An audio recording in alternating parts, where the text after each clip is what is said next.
साथ संगत जी, प्यार से बोलिए दया निरंकार। साथ संगत, परमात्मा ने हमारे ऊपर बहुत बड़ी कृपा की है। हमें एक मनुष्य की योनि में भेजा है। हम कितने भाग्यशाली हैं। ये मनुष्य का तन कितना कीमती है।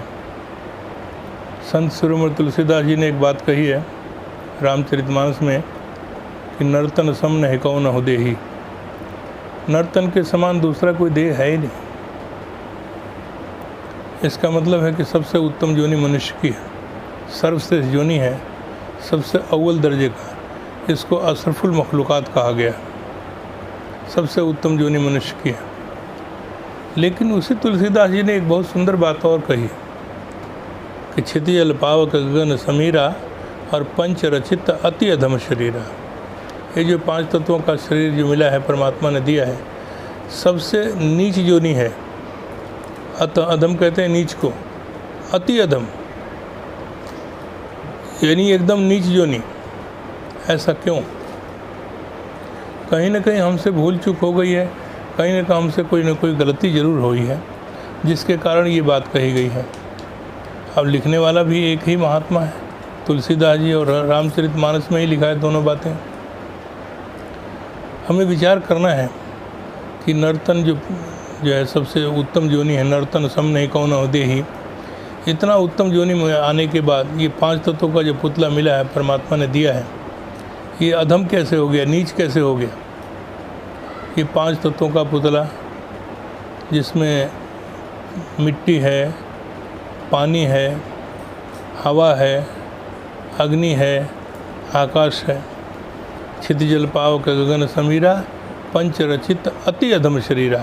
ये पांच तत्वों का जो पुतला है एकदम अधम है, एकदम नीच योनि है। तो इसके बारे में हम थोड़ा विचार करते हैं कि अधम क्यों है। पांच तत्वों का शरीर है हमारा, इसमें मिट्टी है, और मिट्टी इस पृथ्वी का ही अंश है। परमात्मा ने मिट्टी से शरीर बनाया, वो पृथ्वी से ही उठाया होगा मिट्टी, और इससे हमारा शरीर का निर्माण कर दिया। अल्लाह ताला ने भी कहा है कुरान पाक में कि मैं मिट्टी के गारे से एक इंसान बना रहा हूँ, जब इसमें मैं अपनी रूह फूंक दूँ तो सब के सब सजदे में गिर पड़ना। ये फरिश्तों को कहा था। तो मिट्टी से शरीर बनाए बड़े बड़े कलाकार हैं, मूर्तिकार हैं, जो भगवान शंकर की, भगवान राम की, भगवान कृष्ण की और हनुमान जी की मूर्ति बना देते हैं। बोलती हुई तस्वीरें हैं, लेकिन उसमें जान नहीं है। परमात्मा ने इसमें रूह फूंक दी है, जान डाल दी है, और हम बोलना शुरू कर दिए। तो ये मिट्टी से शरीर बना है, तो मिट्टी पृथ्वी से उठाया, तो पृथ्वी का गुण क्या है? सहनशीलता। पृथ्वी का गुण है सहनशीलता। इसके ऊपर 50 मंजिल मकान बना लीजिए, कभी नहीं कहते हमारे ऊपर इतना जोर भार का क्यों डाल रखा है। इस पृथ्वी को किसान रात दिन चीरता है, फाड़ता है, फिर भी इसने नहीं कहा कि मेरे ऊपर इतना अत्याचार क्यों कर रहे हो। यानी इतनी सहनशीलता है कि इसके ऊपर बड़े बड़े नालियाँ खोद लेते हैं, बड़े बड़े नहर निकल जाती है, कुआं खोद लेते हैं, कभी ये बोलती नहीं। इतनी सहनशीलता है। लेकिन इंसान की सहनशीलता क्या है कि ज़रा से कोई बगल से चला जाए, अगर धक्का लग जाए ना, तो बोलता क्या है, अबे दिखता नहीं है, अंधा हो गया है। ये इंसान की सहनशीलता है। इसलिए इसको नीच योनि कहा गया कि जिस परमात्मा ने तुम्हें जिस मकसद से इस मिट्टी का शरीर का निर्माण किया, मिट्टी से शरीर का निर्माण किया, तुम्हारे अंदर जितनी सहनशीलता होनी चाहिए उसमें से एक पैसे का भी नहीं है। इसलिए नीच योनि है, और कोई बात नहीं है। जो सहनशीलता होनी चाहिए, सदगुरु माता जी ने कहा था कि सहनशीलता और विशालता इंसान की सबसे बड़ी धरोहर है, सबसे बड़ी पूंजी है। अगर उसके अंदर ये नहीं है तो इंसान भी नहीं है। ये सहनशीलता इंसान के लिए बहुत ज़रूरी है। सहनशीलता बहुत बड़ी पूंजी है हमारे शरीर के लिए, जो परमात्मा ने जिस उम्मीद से हमको बनाया मिट्टी से, इसलिए इंसान के लिए शरीर में मिट्टी का निर्माण किया, मिट्टी से निर्माण किया शरीर। अब साथ संगत दूसरी बात यह है, ये तो मिट्टी की बात है। दूसरा तत्व है इसमें जल। जल जो है ना, जल का गुण क्या है? शीतलता। पानी में हाथ डालिए तो ठंडक मिलती है। लेकिन कोई भी तपता हुआ इंसान, कोई भी मजलूम इंसान बहुत परेशान है, वो किसी संत महात्मा के पास आता है और वो उसके मीठी वाणी के शीतल जल से ऐसे सींचता है, ऐसे उसको ठंडक पहुंचा देता है कि वो उसके हृदय को ठंडा ठार कर देता है।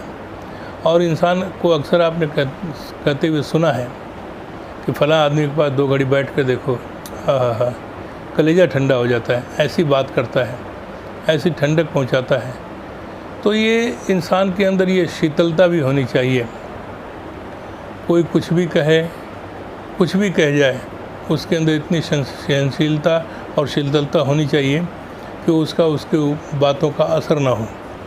तो ये शीतलता उसके अंदर अवश्य होनी चाहिए। उसकी वाणी में इतनी मिठास हो, इतनी शीतलता हो, इतनी मधुर वाणी बोलता हो कि वो दूसरे के कलेजों को ठंडा ठार कर दे। इसलिए जल का सदुपयोग किया परमात्मा ने। हमारे शरीर में जल, इसलिए 70% जल का ही निर्माण है, 70% जल है हमारे शरीर में। तो इसका सदुपयोग अवश्य होना चाहिए। इसलिए जब मिट्टी के साथ साथ जल भी हमारे शरीर में परमात्मा ने डाल रखा है। अगर इंसान के अंदर से जल ख़त्म हो जाए तो कहते हैं ना कि जल ही जीवन है, तो फ़ौरन उसको हॉस्पिटलाइज कर देते हैं। वह जल्दी से जल्दी इसको ग्लूकोज का बोतल चढ़ाओ, नहीं तो ये बच्चा मर जाएगा। शीतलता मस्ट है। तीसरा गुण है, तत्व है अग्नि। अग्नि जो है ऊर्ध्वगामी होती है, ऊपर की तरफ उसकी लौ जाती है। उसके अंदर उसका रंग होता है लाल। अगर अग्नि में अगर काला कोयला डाल दीजिए तो वो भी उसको अपना रंग चढ़ा करके लाल कर देता है। उसके अंदर लोहा डाल दीजिए, उसको भी लाल कर देगा। ये उसका गुण है। कहते हैं ना कि पारस में और संत में बड़ो अंतरो जान, वो लोहो कंचन करे वो करे आप समान। अपने जैसा बना देता है, अपना रंग उसके ऊपर चढ़ा देता है। ये संतों का गुण होता है। अगर कोई भी इंसान, किसी भी तरह का इंसान, शराबी कबाबी इंसान संतों के पास आता है तो उसके तमाम बुराइयों को छोड़ करके उसको अपना रंग उसके ऊपर चढ़ा देते हैं, संत बना देते हैं। जैसे कालिदास संत बन गए, उंगली माल संत बन गया, सदना कसाई संत बन गया, अजामिल पापी संत बन गया, गणिका पापन संत बन गई। तो ये कोई अच्छे कर्म करने वाले नहीं थे, लेकिन संतों के संपर्क में आए, उन्होंने अपना रंग उसके ऊपर चढ़ा दिया। नतीजा क्या हुआ? आज उनका नाम संतों में है, भक्तों में शुमार है। तो संतों का ये गुण होता है, अग्नि तत्व का ये सदुपयोग करते हैं। इसके साथ ही भगवान कृष्ण ने भी गीता में कहा कि अहम वैश्वानरो भूत्वा प्राणीनाम देहमाश्रिता प्राणापान समायुक्ता पचानम मन्यम चतुर्विधम। इंसान जो 4 प्रकार से भोजन करता है, उसको पचाने का काम मैं ही करता हूँ, क्योंकि मैं हर इंसान के अंदर वैश्वानर अग्नि के रूप में विराजमान हूँ। तो ये जठराग्नि जिसको बोलते हैं, ये हम जो कुछ भी खाते हैं उसको पचाने का काम यही करते हैं। तो कितना बड़ा अग्नि का हमारे शरीर में सदुपयोग हो रहा है, लेकिन हम इसका दुरुपयोग करते हैं। हम इसको, किसी अग्नि का दुरुपयोग इसलिए होता है क्योंकि हम अगर किसी इंसान से कोई भी कड़वी बात कर दे तो हम उसका उल्टा जवाब देते हैं और बड़े बेरुखी के साथ जवाब देते हैं, बहुत कड़वे शब्दों के साथ जवाब देते हैं और बड़े कठोर शब्दों का इस्तेमाल करते हैं। तो हमारे शरीर में इसका सदुपयोग नहीं हो रहा है, दुरुपयोग हो रहा है। इसके ऊपर अपना रंग चढ़ा करके अगर वो इंसान इसका सदुपयोग करता है तो सही मायने में वो अग्नि का दुरुपयोग नहीं होगा, सदुपयोग होगा। इसलिए परमात्मा ने अग्नि तत्व का इस्तेमाल किया। इसके अलावा चौथा तत्व है हवा। हवा एक ऐसा तत्व है कि हवा का काम है एक जगह के खुशबू को दूसरी जगह तक पहुंचा देना। अगर सामने कहीं आस पड़ोस में कोई चमेली का फूल लगा है, बगीचा है, वहाँ से अगर हवा आती है हमारे तरफ तो खुशबू आती है। क्या बात है, बहुत सुंदर खुशबू आ रही है, चमेली की खुशबू आ रही है। तो लोग कहते हैं कि हाँ, बगल में एक बगीचा है, वहाँ चमेली के फूल लगे हुए हैं। यानी हवा का काम है एक जगह की खुशबू दूसरी जगह तक पहुँचा देना। इसी तरह संत महात्मा हवा की तरह काम करते हैं कि गुरु का प्रचार, गुरु के ज्ञान की जो धारा है वो इस तरह से प्रवाहित किया है लोगों ने संतों ने, वो इस ज्ञान की एक तरह से आंधी चला दी है बाबा जी ने।